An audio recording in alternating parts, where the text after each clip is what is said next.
Hi, welcome to our second interview today at SUU.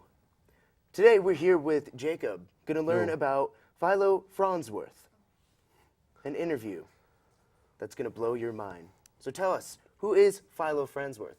Well, he's an inventor from Beaver, Utah, which is a city like just a couple of miles from Cedar City. So it's pretty cool knowing that a famous person in the scientific world is, just a couple miles away.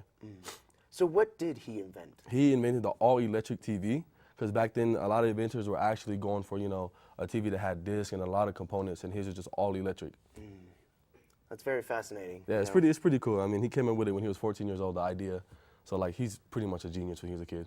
So where did he come up with this idea?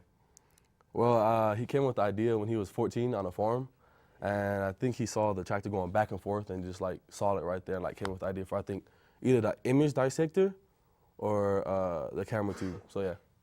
That's pretty amazing. So did his invention allow him to gain money from it and profit? Well, he didn't exactly become rich, but he got profit. He won a $1 million lawsuit with RCA, but it didn't last too long because he ended up, spending it all later in his life on different research. So what was the lawsuit about? Well, the lawsuit was about patents, and he had lost, I forgot the guy's name, 2 other lawsuits to somebody, and RCA ended up just giving up and just say, hey, you can win the case, and gave him $1 million. So what was the most fascinating thing that you learned about him? Well, I basically learned that he's like the father of television and contributed a lot to the scientific world, and not just only television. So like, he learned how to sterilize milk with radio waves, which I think was pretty cool. I mean, like, who thinks of that, So yeah, I think he had heavy contribution to the scientific world, even up to today. Was this his most renowned invention? Yeah, that was his most renowned invention that I know of. I mean, other than that, I don't think any other invention he had surpassed that. So how was his family life, though? Being an inventor, you're very busy trying to get all the patents. Well, how does his family feel about his family life was kind of rocky. It was up and down. He had his great moments where he met his wife at BYU and married her, but then his late son had died. And so that caused a lot of strain on the relationship, so him and his wife ended up divorcing. And, he ended up becoming pretty depressed, so he had to battle depression through his later parts of his life while he was researching.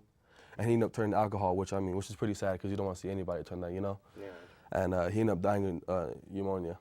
Yeah. So you said he went to BYU, so he originated in Utah. Yeah, and he was, his parents were LDS, and he also grew up LDS. Did he primarily live in Utah his whole life, or did he move out of state? Well, yeah, he lived in Utah for an early part of his life, and then when he got a job, he actually moved to California, which was pretty cool. Like, he started a business, and it didn't do too well, but it was pretty good. He sounds like a very intriguing man. So Yeah, tune in next week so we could learn about other good people. Thank you.